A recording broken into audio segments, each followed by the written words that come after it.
Cease fire negotiations Pakistan में fail हो चुके हैं। अब ब्लेम गेम भी शुरू हो चुका है। यूएस कह रहा है ईरान के पास हमने बेस्ट ऑफर दिया था, फिर भी उन्होंने एक्सेप्ट नहीं किया। ईरान का कहना है कि यूएस के गोल पोस्ट बार बार शिफ्ट हो रहे थे, उनकी इंटेंशन सही नहीं थी, इस वजह से ये सीज फायर नहीं हो पाएगा।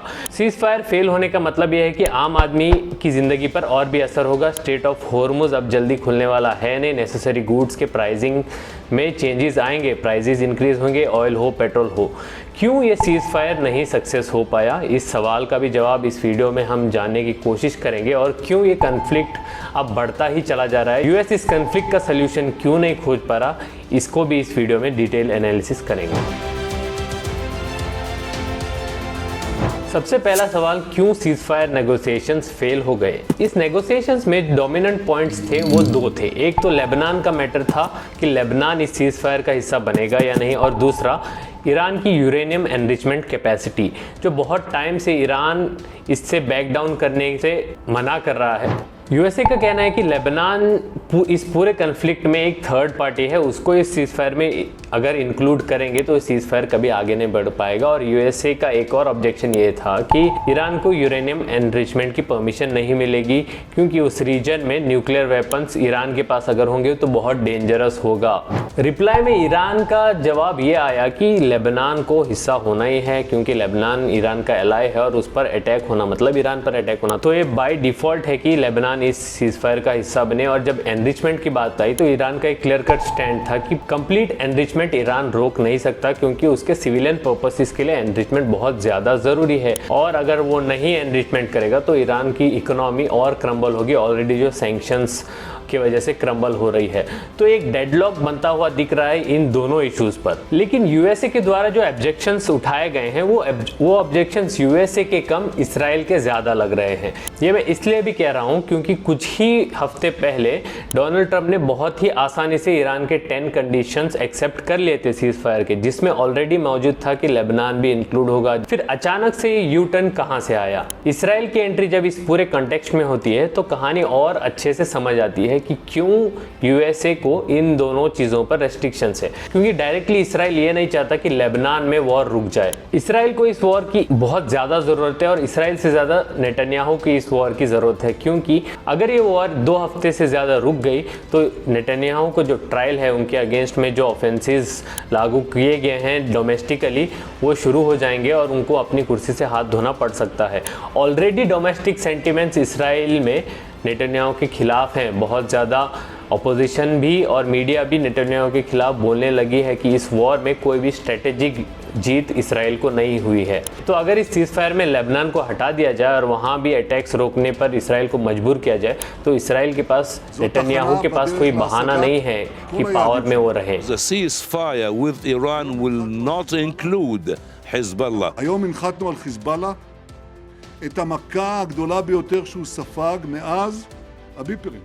दूसरा ऑब्जेक्शन जो यूरेनियम एनरिचमेंट है, वो भी इसराइल के लिए बहुत बड़ा खतरा है। इसराइल ने बार बार कहा है कि ईरान को न्यूक्लियर वेपन या फिर यूरेनियम एनरिचमेंट की परमिशन नहीं देनी चाहिए। इसराइल नहीं चाहता कि उसका कोई कंपेटिटर उस रीजन में आए। एक्चुअली इसराइल का ये विक्टिम कार्ड कोई नई चीज़ नहीं है, इसराइल की पॉलिटिक्स का हिस्सा रहा है। स्पेशली बेंजामिन नेतन्याहू अपने बयान में बार बार कहते रहे हैं कि इसराइल एक विक्टिम है, इसराइल को राइट है कि वो सेल्फ डिफेंस करे। इसराइल पर बहुत ज़्यादा अटैक्स होते रहते हैं अपने नेबर्स की तरफ से, इसीलिए इसराइल के पास ये हक है कि वो अपने आप को डिफेंड करे।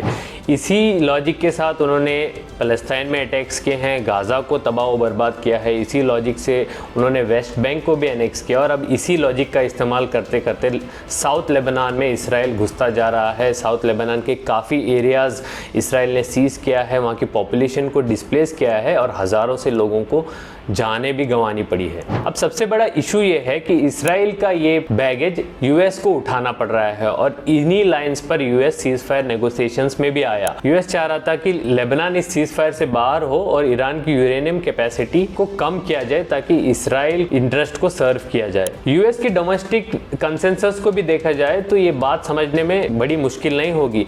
जो मीडिया, जो जर्नलिस्ट ट्रंप की एक वक्त पर तारीफ कर रहे थे, अब वही लोग ट्रंप को क्रिटिसाइज कर रहे हैं कि उन्होंने यूएसए को इस वॉर में ढकेला है, यूएसए के रिसोर्सेज को इस वॉर में लेकर वो गए हैं और इसराइल के मर्जी से इस वॉर में यूएस को मजबूरी एंटर होना पड़ रहा है। तो डोमेस्टिक कंसेंसस भी अमेरिकन के डोनाल्ड ट्रंप के साथ नहीं है। इसी वजह से ये सीज फायर सक्सेस नहीं हो पाएगा, क्योंकि वैसे तो ईरान और यूएस के बीच नेगोशिएशंस हो रहे थे, लेकिन इसमें बहुत बड़ा डोमिनेंट इसराइल का था। अब इसराइल के इंटरेस्ट को फर्दर करना मतलब ये कहना ईरान से कि आप चुपचाप बैठ जाओ, आप अपनी कैपेसिटीज को एनहांस मत करो, मिलिटरली हो, न्यूक्लियर हो। ये ईरान को कभी भी मंजूर नहीं हो सकता और ये किसी भी नेशन को मंजूर नहीं हो सकता। इसी वजह से ये कन्फ्लिक्ट को और बढ़ता हुआ हम देख रहे हैं। और ईरान और यूएस के नेगोशिएशंस के बीच जब तक इसराइल के इंटरेस्ट आएंगे तब तक ये नेगोशिएशंस फेल होंगे और एक कन्फ्लिक्ट बढ़ता ही चला जाएगा। एक तरफ है ईरानियन स्टेट का सर्वाइवल और दूसरी तरफ है इसराइल का एक्सपांशनिस्ट एजेंडा,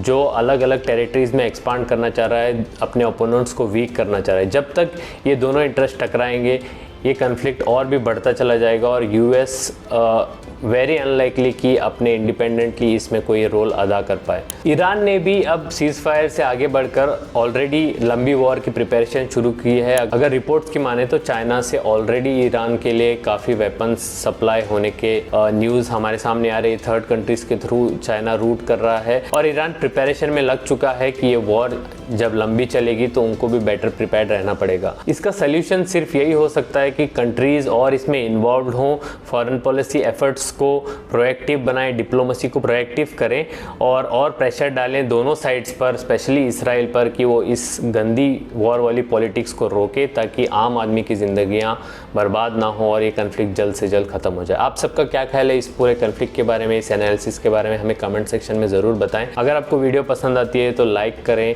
और शेयर करें और चैनल को ज़रूर सब्सक्राइब करें।